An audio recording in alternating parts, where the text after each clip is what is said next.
पापा, सब कुछ खत्म हो गया, कुछ भी बाकी नहीं रहा। फैक्ट्री में आग लग गई और उसके अंदर कुछ मजदूर भी जलकर मर गए। आग हमारी गलती की वजह से लगी, इसलिए उसका इंश्योरेंस क्लेम भी नहीं होगा। कुछ समझ ही नहीं आ रहा कि अब क्या होगा। बेटा चिंता मत कर, सब कुछ ठीक होगा। तू बेकार ही परेशान हो रहा है। परेशान नहीं हूं तो क्या करूं? बचपन से लेकर आज तक आपको सिर्फ स्ट्रगल करते हुए देखा है। आज जब किस्मत ने साथ दिया तो पिछले 6-7 सालों से हमारी फैक्ट्री अच्छी तरह से चल रही थी, और अब ये मुसीबत। मुझे तो डर है कि कहीं फैक्ट्री की जमीन भी नीलाम ना हो जाए। शुभ शुभ बोल बेटा, क्यों परेशान हो रहा है? फैक्ट्री दोबारा शुरू होगी। तुझे पैसे की जरूरत है तो गांव में हमारी जमीन है, उसे बेच दे। कहते हुए उन्होंने कुछ जमीन के पेपर अपने बेटे की तरफ बढ़ाए, मगर तुरंत ही रवि जी उन पेपर को सुधा जी के हाथों से ले लिए और गुस्से में बोले, सुधा, तुमसे कितनी बार कहा है कि उस जमीन के बारे में भूल जाओ। वो जमीन हमारी किस्मत में नहीं थी। जब से उस जमीन का सौदा हुआ तब से वो मुसीबत हमारे घर में डेरा डाल कर बैठी है। जैसे तैसे अपने बेटे को उस जमीन से दूर लाकर यहाँ शहर में बसाया, और तुम अब वापस उस जमीन के बारे में बात कर रही हो। मुझे तो लगता है सारी मुसीबत की जड़ वो जमीन है। उसे बेच देते हैं, मेरे बेटे की फैक्ट्री बन जाएगी और उसे जमीन से छुटकारा भी मिल जाएगा। खुद को मुसीबत से निकालने के लिए क्यों दूसरे को मुसीबत में डालना चाहती हो? आप जो भी समझे वो समझते रहिए, मगर अब ये जमीन बिक के ही रहेगी। खुद को मुसीबत से निकालने के लिए दूसरे को मुसीबत में क्यों डालना चाहती हो? कहते हुए उन्होंने जमीन के पेपर अपने बेटे को दिए। विवेक ने पूरी जमीन के पेपर की स्टडी की और बोला, माँ, मुझे तो यकीन ही नहीं हो रहा कि मेरे पास इतनी प्रॉपर्टी है और हम लोग इतनी मुसीबत से जिंदगी निकाल रहे हैं। ये जमीन तो हाईवे पर है, इसकी कीमत तो करोड़ों में होगी। कल ही ब्रोकर को बोलकर इसे बेचने का इंतजाम करता हूं। कहता हुआ वो जमीन के कागजात को लेकर अपने कमरे में चला गया। अगले दिन जैसे ही वो जमीन को बेचने के लिए ब्रोकर से मिलने के लिए जाने लगा, उसकी गाड़ी का एक्सीडेंट हो गया और गाड़ी का फ्रंट कांच टूट गया, जिसकी वजह से उसके सिर में भी चोट लगी। उसके खून की कुछ बूंदें उस जमीन के पेपर पर गिर गई। जैसे ही खून उस पेपर पर गिरा, उस पर लिखे हुए शब्दों में हलचल मच गई। अपने बेटे के एक्सीडेंट की खबर सुनकर रवि जी गुस्से में अपनी पत्नी से बोले, देखा, तुमने मेरी एक बात भी नहीं मानी। उस जमीन के पेपर ही जब विवेक के साथ थे तो उसका एक्सीडेंट हो गया। सोचो वो जमीन के पास पहुंचेगा तो क्या होगा। आपके मन में भी भ्रम कुछ ज्यादा ही है। सब कुछ ठीक हो जाएगा, जल्द ही हमें उस जमीन से छुटकारा मिल जाएगा। फर्स्ट एड करने के बाद विवेक ब्रोकर के साथ उस जमीन पर पहुंचा। हाईवे से लगे होने के बावजूद वो जमीन इतनी सुनसान थी कि मानो किसी ने बरसों से उस पर एक पैर भी नहीं रखा हो। आसपास की जमीन हरियाली थी, मगर वो पूरी तरह से सूखी थी। सूखे पेड़ उस जमीन को और भयावह बना रहे थे। जैसे ही विवेक और ब्रोकर दोनों वहां पर पहुंचे, तेज हवाएं चलने लगी। हवाओं के साथ सूखी जमीन की धूल भी उन लोगों की आंखों में घुस गई। विवेक ने खुद को धूल से बचाने के लिए अपनी आंखों पर हाथ रख लिया तो जमीन के वो पेपर उसके हाथ से छूट गए। वो पेपर अब हवा के कारण लोगों के आसपास घूम रहे थे। केवल उसी जमीन पर ही ये सारी हलचल हो रही थी। आसपास किसी और जमीन पर कोई हलचल नहीं थी। ये देखकर ब्रोकर विवेक वहां पर अकेला छोड़कर भाग गया। विवेक ने उसे आवाज देकर रोकने की कोशिश की, मगर ब्रोकर नहीं रुका। विवेक भी अपनी गाड़ी की ओर बढ़ने लगा, मगर ऐसा लग रहा था जैसे उसके पैर किसी ने पकड़ लिए हो। वो एक भी कदम आगे नहीं बढ़ा पा रहा था। हवा का एक भंवरा आया और विवेक उसमें गोल गोल घूमने लगा। तभी वहां पर रवि जी आए और उन्होंने विवेक की तरफ एक तावीज फेंका। जैसे ही वो तावीज विवेक के हाथों में गया, वो बवंडर रुक गया और विवेक जमीन पर खड़ा था। पापा, ये सब क्या है?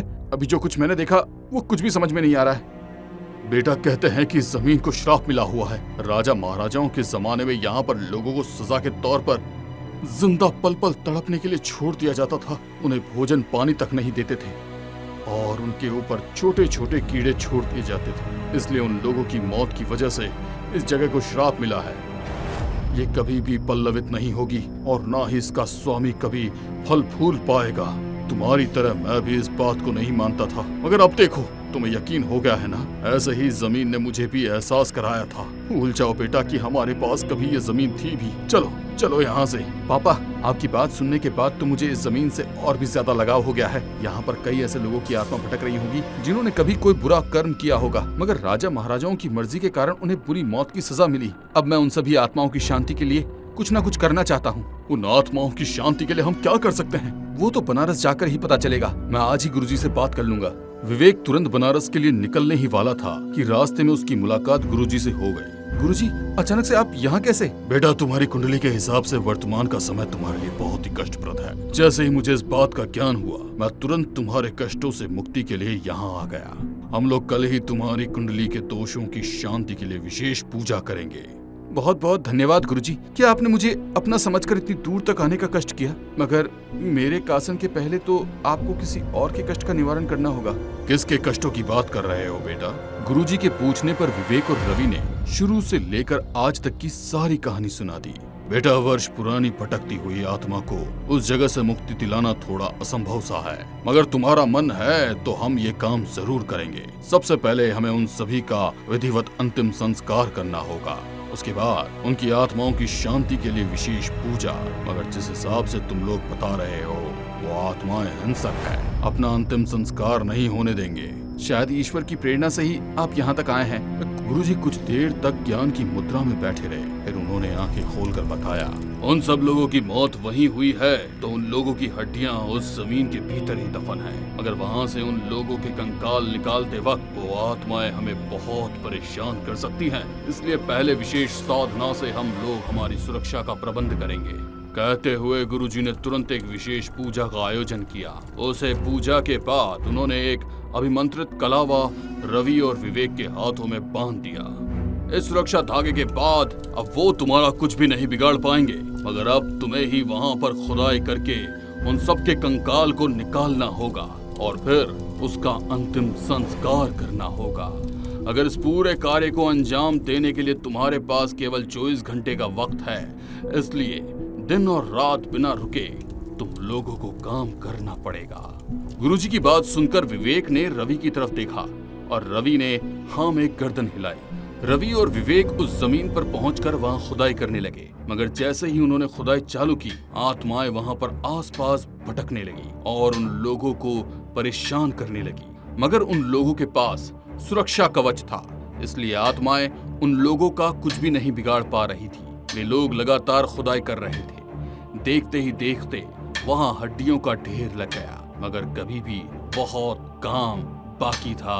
18 घंटे बीत चुके थे। बेटा, तुम लोगों के पास अब सिर्फ 4 घंटे का वक्त बचा है। इन सब का अंतिम संस्कार भी करना है। मेरे ख्याल से यहाँ पर अब कुछ कंकाल और शेष हैं। उन लोगों ने और खुदाई करके सारे कंकाल निकाले। तब तक गुरुजी ने उनके अंतिम संस्कार की तैयारी कर ली थी। सभी कंकालों का एक साथ अंतिम संस्कार किया गया। उसके बाद उनकी अस्थियों को गंगा जी में विसर्जन करने के बाद वहीं पर गंगा किनारे उन आत्माओं की शांति के लिए पिंडदान करवाया। देखते ही देखते उस जमीन से कई सारे काले साए बाहर निकल रहे थे। उन सभी को मुक्ति मिल गई और वो जमीन श्राप से मुक्त हो गई। दूसरी तरफ विवेक की किस्मत भी चमकने लगी। इंश्योरेंस कंपनी ने उसका दावा स्वीकार कर लिया था और उसका जो भी नुकसान हुआ था उसकी पूरी भरपाई कर दी गई। इंश्योरेंस कंपनी से पैसा मिलने के बाद विवेक ने अपनी नई फैक्ट्री इसी जमीन पर शुरू की। बरसों से जो जमीन श्रापग्रस्त थी, उस जमीन पर अब विवेक दिनों दिन उन्नति कर रहा था। देखते ही देखते उसने कई सारी फैक्ट्रियां और बंगले खड़े कर लिए। कहते हैं ना कि आप किसी का भला करते हो तो भगवान भी आपका भला करता है।